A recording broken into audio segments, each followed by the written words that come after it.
You pop back, your image disappeared there for a minute. I don't know if you were getting some extra glam kind of stuff happening in the background. Yeah, this glam squad right here. Just had to do some touching up.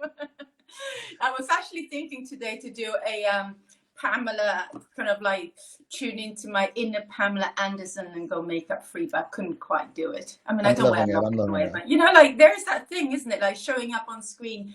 Do you want to be your natural self? Do you dare to? I think she's being quite brave at the moment. I don't know. There are actually mixed reactions on this. Let us know what you think. Well, listen, number one, I love Pamela Anderson. She's an icon, she's an institution, and she's a moment. So I would never have a bad word said against her. She's been amazing in all of the hit movie that she's done. So I'm kind of here for it, and her iconic show, and the way that she shows up with sustainability and everything as well, and for herself and for women. So I will never have a bad word said against her. She's definitely gone through the run and gone through the gauntlet of life, and she's come out the other side, and she's still a positive person, does incredible things. So I'm here. Yeah, I mean, I think it's a great thing that she's promoting. Yeah, But indeed, indeed. I've seen some sort of negative comments about it. I think it's quite positive. Why can't we just turn up? But I was thinking this whilst I was getting ready. Why can't I just turn up as I am, just as I wake Yeah, up? And it's about making that effort as well to this kind of that yeah. balance. But also remember this: looking effortless with no makeup on, it's a lot of work because there's a lot of face training, engage, and all this kind of stuff that you have to do in order to achieve this. So it's possibly a lot more work than just sitting down and putting on the foundation and getting the eyelashes on. I'm telling you, it's a lot. It's probably a lot more work. I know Alicia Keys was doing it as well. Right, Yeah. it's all these face exercises and pinching and all that stuff to get the colors where you want them to be. It's a lot of stuff. Is that what you do, Richard, to keep yourself I wake up like fresh this because without the I'm an makeup? angel. All right, great. So what are we on to today? So today is day 6, as I mentioned before. It's been a really interesting, well, you let us know if it's been interesting. It certainly has been very interesting for us to discuss fashion and how to build a better brand and how to build more sustainability into our brands, both financially and for the planet.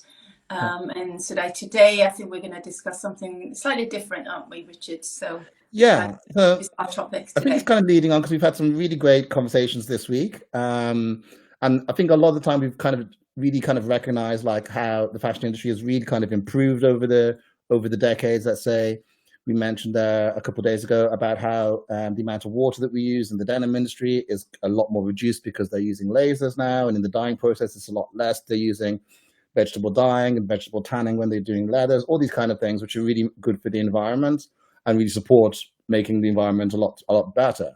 And then I also remember we spoke recently also as well about AI in the fashion industry and how it's supporting the creative process, but also then logistics and all these kind of things that you can put your automatic trained up bot into certain places that can help automate certain processes in the industry and in the system. And then also then when I was looking at this, I really had thought I'm going to do a dive because I definitely remember seeing some news articles coming out recently, definitely this year.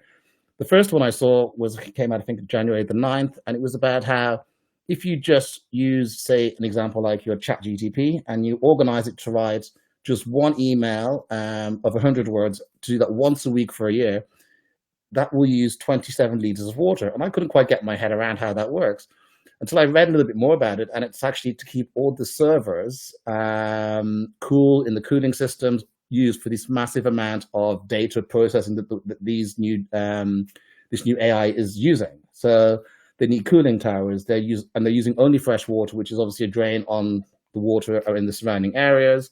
They're currently based in places where they often have water shortages or they have hose pipe bans. So my feeling was kind of for this discussion was,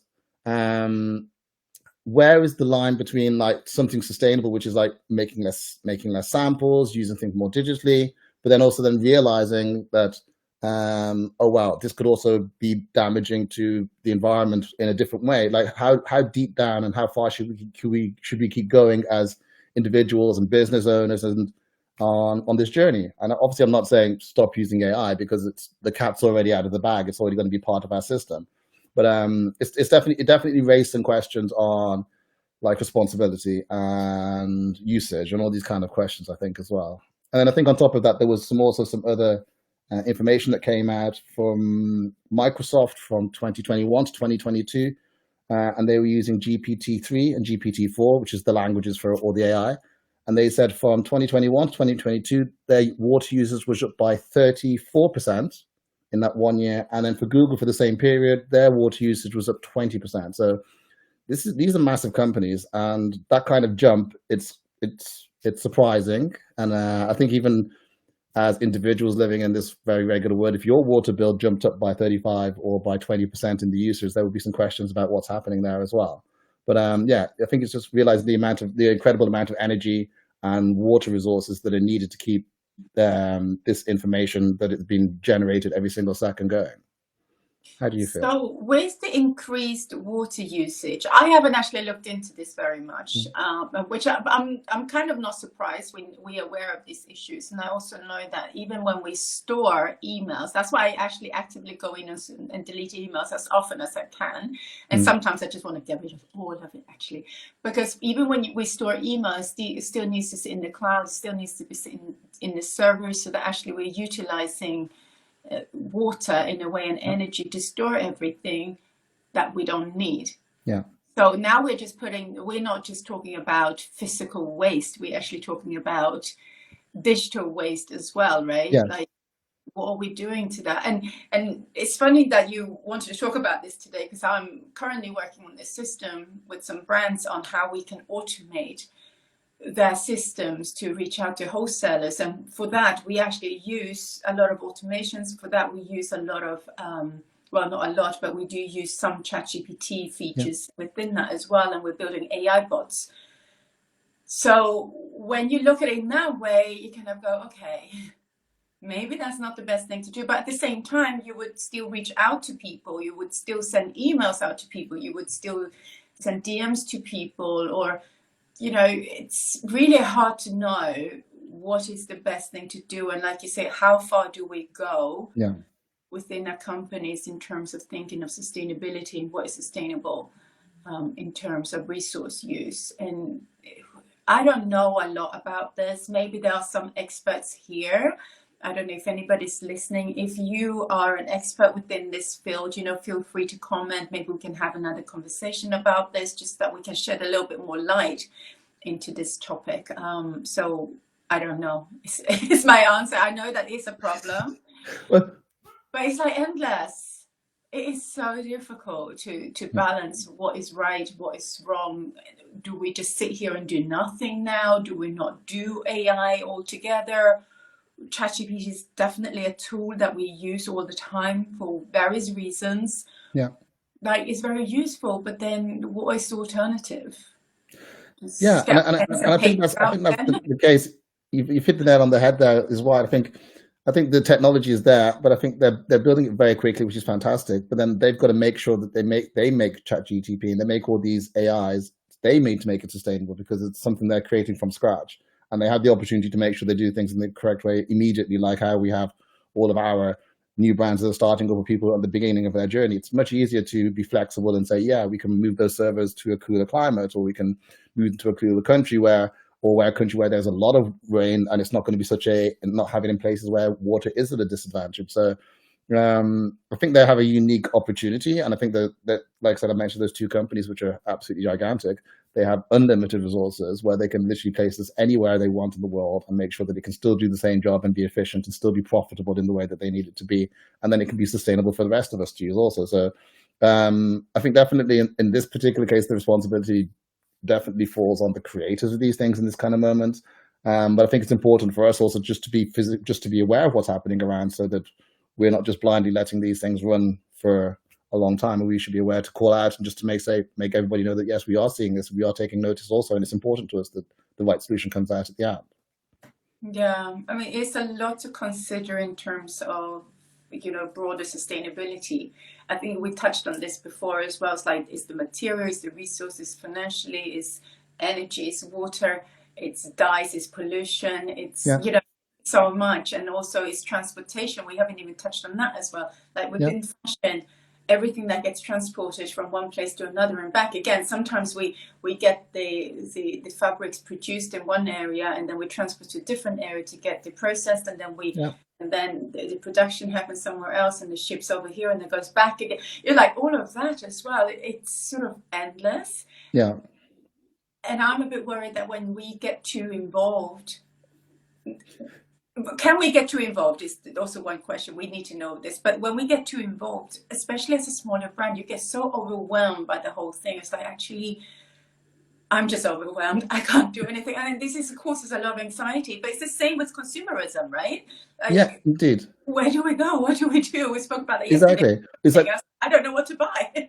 exactly. It's the same thing. If when you start deep diving into this, you can be so overwhelmed by so much options and so much information that it can also paralyze you. And I've seen that a lot of times also, where people are creating new brands, and it's like going, I've got so many things to do that I'm actually completely stuck in one place because I just don't really know what is the next thing I should do, or what is the next thing I should focus on.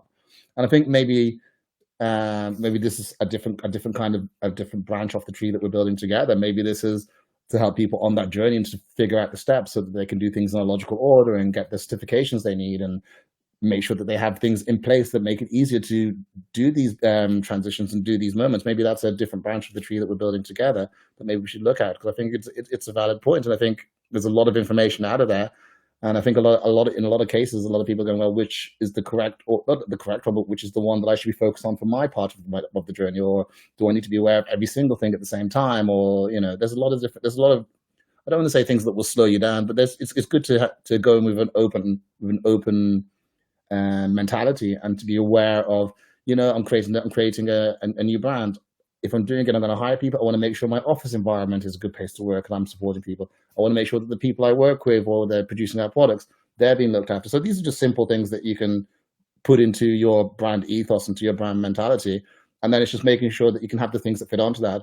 I think what the subject I've mentioned today, maybe it's a very, very advanced part of it, because I think it's a very advanced part of it, but it's also a real part of it, because when I say that we've made so many advances on saving water and doing better things as far as producers and things like that, is this then this new tool that we are using already and we will be using in the future, is that just going to negate all the things that we've done to make water more available and make water available for other? Is that going to negate all of those efforts? That's kind of where I was sitting with it a little bit. Yeah, I mean, it's worth considering, right? To know, and then you make those choices. And I guess it's knowing the facts and then making those choices.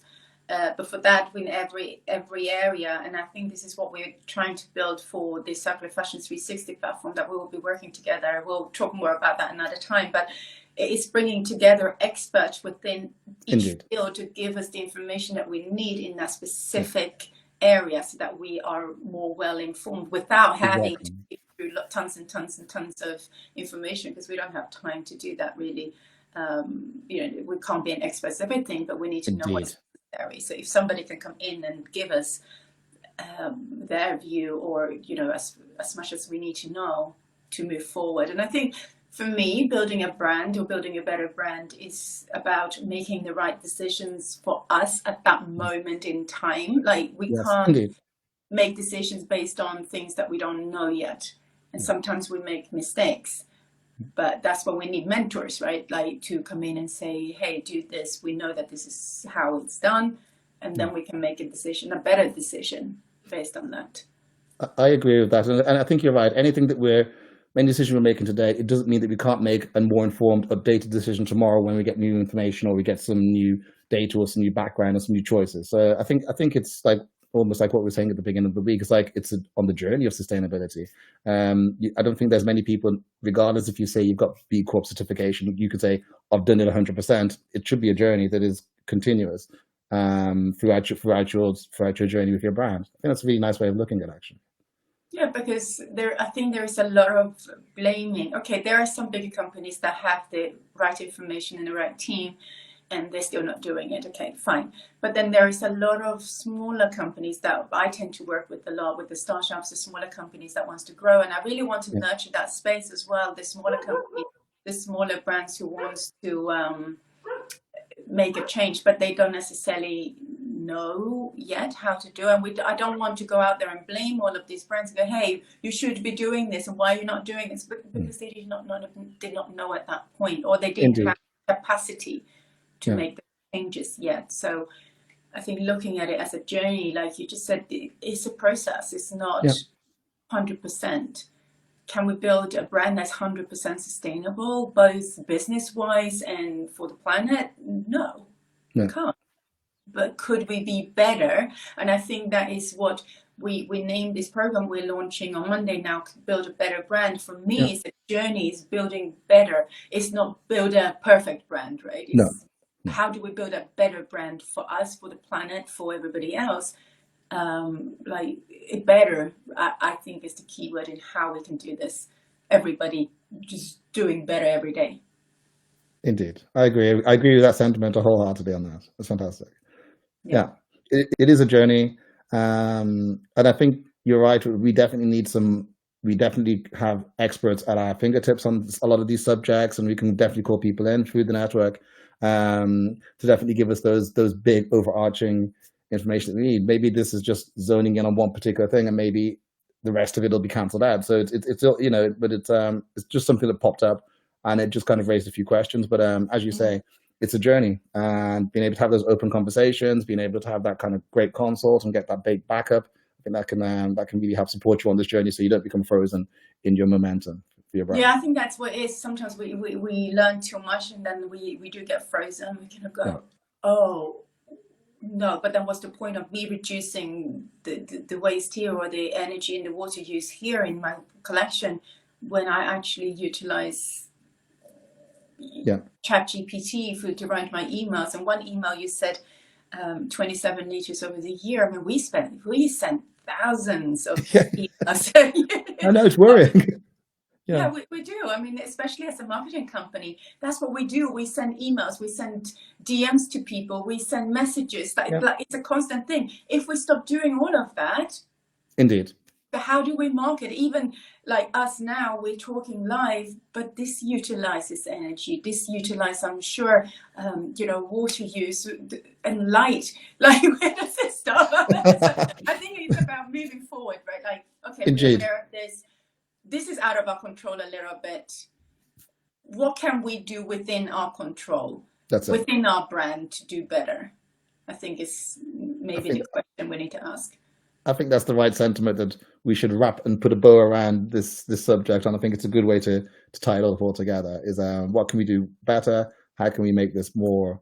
How can we just do better? And I think that's a good question to ask all the time. I think that's, as long as brands are continuously asking themselves this question, continually trying to move things forward in that way, you can have a better brand. That's it. And I think it'd be hard for people to point a finger and saying you're not doing enough, because that's not the way that this should be built. It should be that you're on the way to, and then steps off. So I enjoy that. But having said that, I think that is the way to think. And I think it's like, how that is the question. How do we build a better brand? How do we make it more sustainable? Daily question. This is what I ask myself. I'm sure you ask yourself. A lot of brand owners ask themselves.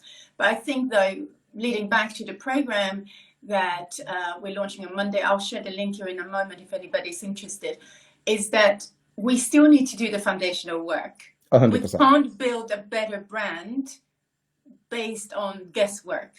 No. There are some foundational steps we need to take, that little roadmap that we need to have at the beginning of building a better brand, because we can't become better if there is no foundation at the base. Indeed. I 100% agree with that.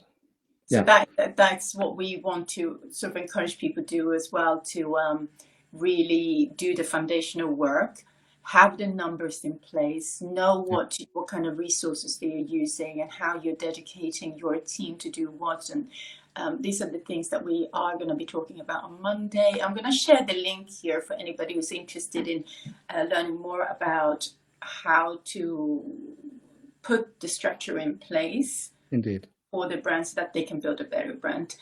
Maybe, Richard, you can share a little bit now about the program in itself, because it's a life coaching program. It's mainly led by you. I'll be there supporting you as well. I'll have the supporting role. Indeed, yeah. So the program Build a Better Brand, it's really coming from the 20 years experience I've had with working with incredible global brands and launching collections, new parts of big brands. So like when you're launching like the new, say, athleisure wear part of it, or you're launching underwear for the first time in a big brand that's never had it before, I think people don't realize that there's actually steps involved before any of these brands will spend €1 or $1 on anything. They need to make sure they fully understand their market, their pricing structure. This is before even any sketches or any design has happened. They want to find out what is the market, what lives in the market, what is the potential value of the market before they even move forward. And I think, I know with the course that we've created, it's going to be like having, if you're a startup and you're starting off on your own, it's going to be like you're going to have somebody who can give you that financial security, that financial director kind of conversation, give you the structure for production and commerciality, go-to-market strategy. They're all going to be part of the course inside here on that journey, which will give you a clear path to being able to make confident decisions to launch your brand. So I think that's where we kind of stand on that. And we have some incredible testimonials of people that we've worked with before on the tryout period there last year, which are superheroes to me. And we're really grateful that we've had those conversations, and we're just excited to launch. And I think tomorrow we're going to go into a lot more in depth on it. I think our Sunday sit down will be a nice wrap up with the focus really on what is our new project that we're releasing then for Monday. So yeah, I'm just very excited to share all that knowledge. I've taken it out of corporate and I'm sharing it out here now with the startups and the new people, and definitely with sustainability at the heart, because that's what counts at the end of the day. We need to make sure that we keep hold of what minimal resources we have left and try and make it a little bit better for everybody involved. Yeah, we need to get more sustainable brands out there on the market as well. And we work with a lot of sustainable brands, both you and I, where we see that because this work hasn't been done in the beginning stages, it's really hard for them to grow to the next stage and take over more of the market share. And this is what we want to see. It's like currently it's like 3% of the market share sustainable brands. Hey, we need to get it to 50, 60, 70%, right? And in order to do that, we need to get more of these brands to do this, do the homework and build a brand with the tools and strategies that the global brands are using, essentially. Indeed, absolutely. Yeah. Okay, so build a better brand. V.VIP, I think, is here somewhere. You can see there in the box. So come and check it out. It starts on Monday. So tomorrow we will wrap up everything that we've discussed this week, and then we'll talk a little bit more about in specifics what is involved in the Build a Better Brand program. We can talk through each of the categories maybe and give the listeners a little bit of an insight into how to actually build a better brand. Fantastic. Okay, well, thank you everybody for being here, and happy Saturday. Thank you so much for being here on the weekend. Fantastic. You as well. All right, guys, and see you tomorrow. Enjoy lunchtime. Bye. Bye.